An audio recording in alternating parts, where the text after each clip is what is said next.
Hey, Abby. Hi, Alex. I'm here with Abby Kearns, Executive Director of the Cloud Foundry Foundation. I'm Alex Williams of the New Stack, and we are live streaming and podcasting here from the Cloud Foundry Summit in Basel, Switzerland. Live and in color. Live and in color. So, Abby, we were just chatting a little bit, and one of the things you said really kind of intrigued me about how Cloud Foundry, relates to kind of the overall kind of like technology landscape that we're seeing. You're talking about cloud native technologies, and how in most cases what we see is like most people are not on the West Coast of the United States, right? Most people are not. Most people are not. Hey, pretty smart revelation, wasn't it? Good job, Alex. Thanks. Sometimes I come with these insights, it just kind of like shock myself. But a lot of companies are, in places where there's just not tons of developers kind of like teeming the streets, right? So how does Cloud Foundry treat that? Because a lot of what I heard today was I talked about Chip about the technology innovation, right? Kubo is now Cloud Foundry container runtime, right? And it's running with the application runtime on Bosch, and so we talked about Bosch and all this, right?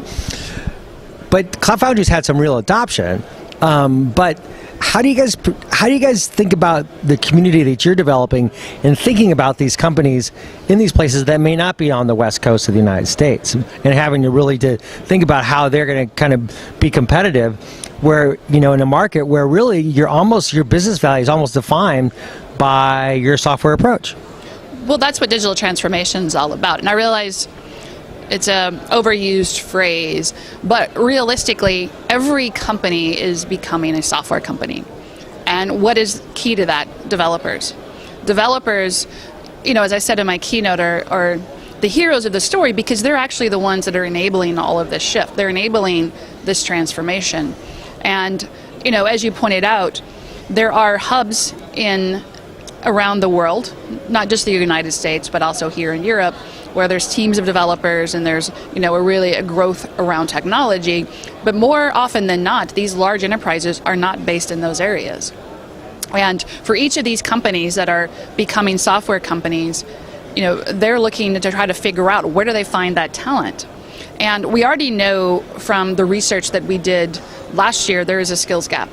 We already know there's a skills gap out there and a shortage of the available workforce. But as more and more of these companies are coming online, where do they look? Where do they find this talent that can support their needs?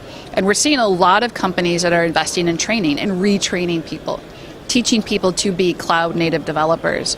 And I think that is what is the most fascinating piece of all of this, is how those developers and how those companies are transforming their organizations and their culture to become cloud native. Right. So how do you guys make that a community strategy for yourselves? How are you guys playing that out now, and how do you see it playing out as we move forward? I mean, developer friendly means to me abstracting the complexity so they can just do their work. They don't have to know how the operation infrastructure is necessarily running, or they just want to build their apps. But how do you translate it into a strategy for the community, for the communities that are part of the Cloud Foundry world? Well, I mean, that's a great question, and it's obviously an ongoing one. Cloud Foundry offers the freedom for developers to just write code and get it out there into production as quickly as possible. With the container runtime announcement today, we're now giving developers choice. You can use the right tool for the right job, all within Cloud Foundry. If you want to have a Kubernetes-based container orchestration for your applications, or you can use Cloud Foundry, the Elastic runtime, or now the application runtime. You have the opportunity to do container runtime or application runtime, all within Cloud Foundry. And that gives developers the ability to make their own choices. And putting control back in the hands of developers, which helps remove and break down walls and processes and really enables a deeper collaboration. What's also happening at the same time is open source is gaining a lot of momentum in these organizations. A lot of these organizations are now wanting to participate in open source. And so I think about the community and how do we make this community for end users of Cloud Foundry or of either of the application runtime or the container runtime. The power is in those users. So in our community, within the Cloud Foundry Foundation, 40% of our members are end users. And so I look to them to say, how do we continue to evolve both the technology, but also the community and the ecosystem around this to benefit their ultimate goal, which is making the most out of this platform. And that's where the excitement's going to come. 40%. And I noted that in a tweet. That 40% are of your 40% of your members are users, right? So, in that respect, then, what is it that you're needing? What are some of the things that you're wanting to do through these, what are these kind of things that you're really wanting to continue to serve them? Because they've obviously found some value. How do you kind of up the value continually for them? I think it seems like you're doing things like making it much more developer friendly, for example, right? So you can run, so you can abstract Kubernetes to some extent, right? You can installing, as Chip was saying earlier. Kubernetes may be relatively simple to install, but then there's day 2, right? Then there's day 3. Yeah. So how do you think about that, when you're talking about these new technologies, because there is such a richness of technology out there, and it can be overwhelming for people, but you guys need to let people know, hey, this is part of our effort to really make things better for you. So that continuum, I'm curious about how you're going to continue to do that. Well, I think back to a pancake panel from last year where we started this conversation, and a fabulous woman in the audience mentioned this, and I've actually used it since then, is tyranny of choice. Yes. And I love that because it sticks, because when you think about cloud native and you think about this really quickly evolving ecosystem of technologies, it can be overwhelming. And so what we try to bring with Cloud Foundry is the discussion around cloud native, why it's important, what the value is, but then also a path to get there. We have, we want to enable you to have the ability to self-provision, get your ideas to the market faster, but also have the ability to access the right tools and the right ecosystem to enable that. And our goal has always been to make that as easy as possible, so that providing you that flexibility and that choice, but giving you strong enough guardrails and opinions to make it easy for you as an organization to adopt it and be successful. And the last piece is important. We want you to be successful with this. I think bowling with guardrails is really a lot of fun. You ever bowl with guardrails?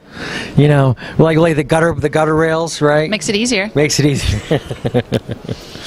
So the gutter rails. So what are those? So what are those new kind of rails that you need to extend out there so the developers can continue to build and innovate and get their work done and build these apps like Allianz is talking about, where small teams and driving that innovation forward, because at some point you need to think way beyond just Cloud Foundry and thinking about the encompassing kind of path that they're on as well. Yeah, absolutely, and that's first and foremost. But if you heard at this event today already alone on the keynote stage, we've talked a lot about not just Cloud Foundry, we've talked about the Open Service Broker API, we've talked about Kubernetes, we talked about the Cloud Native Computing Foundation and the innovations going on there. So, we are embracing cloud native, and our goal is to really help our enterprise users manage and have best of both worlds. A platform that enables them to provide their developers that freedom, the ability to self-provision, write code, and get it into production, but also giving them the accessibility to a broad native ecosystem around Cloud Foundry, as well as a broad set of easily to use technologies that exist around that. So thinking specifically Kubernetes, obviously, we talked a lot about today, but some of the other technologies that are coming up, like Istio, and Envoy, and some of the other technologies that exist in CNCF, like Prometheus and things like that. So as you start thinking about the ecosystem and piecing those things together, it can be a little overwhelming. But giving people, here's a platform, here's a starting point, and now let's build on top of that, becomes a really powerful tool for organizations that want to be forward-thinking, but also have the strength around security and compliance. I was also really interested to hear the panel discussion that Frederick Lardenois led, that you were on with SUSE. And I love Frederick's first question. why are you here?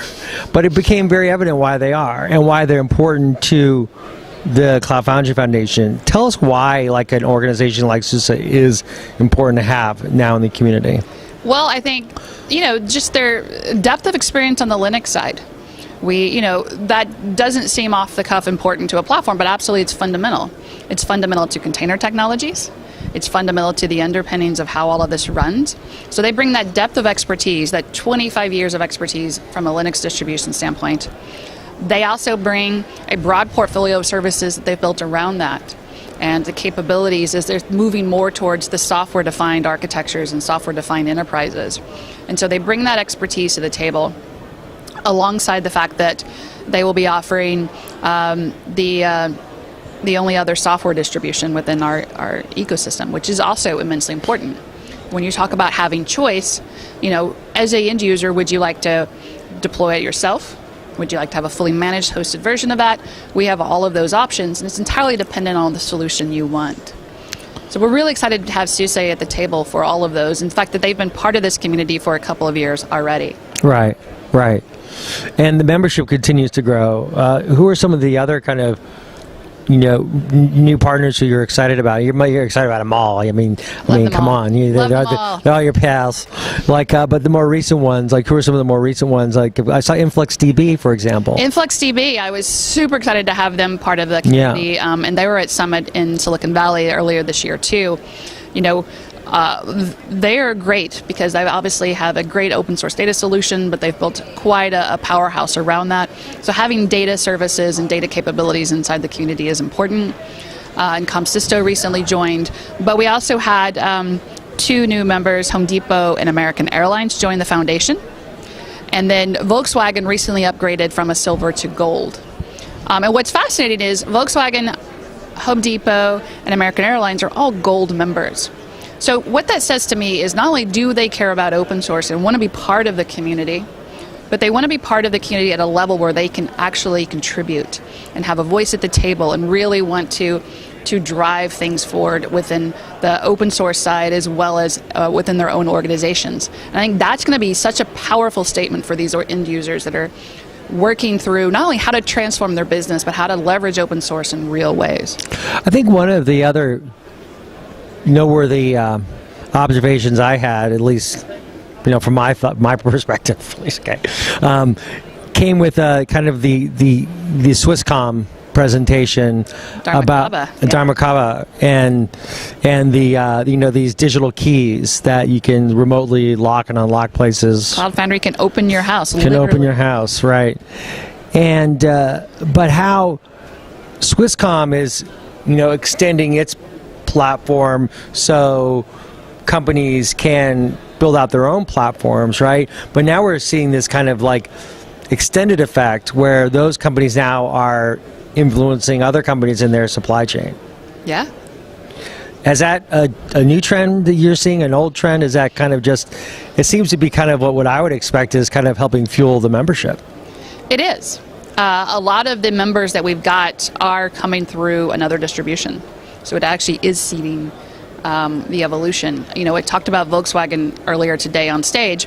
Volkswagen uses both Pivotal Cloud Foundry as well as open source, and they're now a member. So there's obviously that circle of life here where we're seeing them coming through a distribution, using that distribution of Cloud Foundry, but then saying, hey, I'd like to be part of the open source community as well.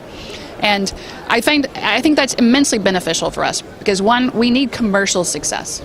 We want Cloud Foundry to be commercially successful, but we also want our end users to feel like they have an opportunity to be part of the broader open source narrative and influencing where the technology goes and where the innovation happens. Abby, I know you've got a busy day ahead of you, so I'm going to conclude it here, but I'm going to see you tomorrow morning because we're going to have pancakes. I'm telling you right now, the pancake panels are the highlight of every event I get to go to. Thank you, and we love having you as part of it. We're going to eat pancakes and Kubo. And maybe we'll sing a little bit. I don't know about singing. All right. It's too early for singing. We'll see. But if there's coffee and pancakes and Kubo, I think that sounds like a great idea. Okay. All right. We'll save the singing for another time. There's a movie trailer. We're singing in it. Perfect. Okay, great. All right, well, thank you, Abby, for joining us. Another great event for the Cloud Foundry Foundation here in Basel, Switzerland. Thanks for having us. Thank you for coming.